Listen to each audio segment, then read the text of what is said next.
Elon Musk, the ever-vocal tech mogul, recently set tongues wagging with his enthusiastic endorsement of U.S. Senator JD Vance's speech at the Munich Security Conference. Musk's tweet, a resounding "Make Europe Great Again, mega, mega, mega," thrust Vance's controversial remarks into the spotlight. This unexpected intervention sparked debate and raised eyebrows on both sides of the Atlantic.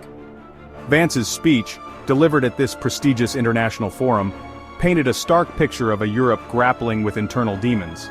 Musk's use of the phrase "Make Europe Great Again," clearly echoing former President Trump's campaign slogan, further fueled speculation about the message he intended to convey. Was this a simple endorsement of Vance's views or a more pointed commentary on the state of European affairs?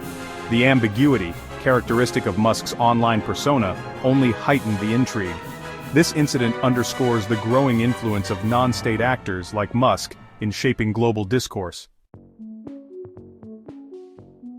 Vance, a rising star in Republican circles, didn't mince words during his address. He argued that Europe's biggest threats stem not from external forces like Russia or China, but from within. The senator launched a scathing critique of European governments, accusing them of eroding free speech and undermining the very democratic values they claim to uphold. He pointed to instances of social media censorship and crackdowns on dissenting voices as evidence of this worrying trend. Vance also expressed concerns about what he perceived as a decline in religious freedoms across Europe. He cited examples from Sweden and the UK arguing that traditional values were under attack. His speech resonated with some conservative circles but drew sharp rebukes from those who saw it as an oversimplification of complex issues. Critics argued that Vance ignored the nuances of European societies and the legitimate concerns that drive certain policies. Adding fuel to the fire, Vance waded into the contentious issue of Russian interference in European politics. Echoing the skepticism of former President Trump, Vance downplayed concerns about Russia's meddling. He questioned the validity of intelligence reports that have sounded the alarm about Russian attempts to influence elections and sow discord within European democracies. This stance put him at odds with many European leaders and security experts. Vance's dismissive attitude towards Russian interference sparked accusations of naivete and a lack of understanding of the Kremlin's playbook.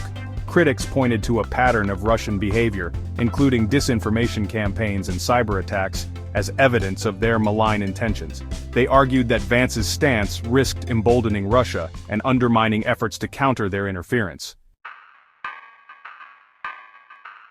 Perhaps the most controversial aspect of Vance's speech was his take on the annulled Romanian presidential election. The election, held in November of the previous year, was marred by allegations of Russian interference.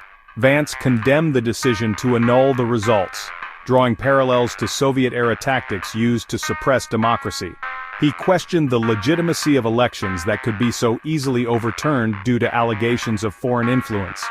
Vance's remarks drew a furious response from Romanian officials, who defended their decision as necessary to safeguard their democracy.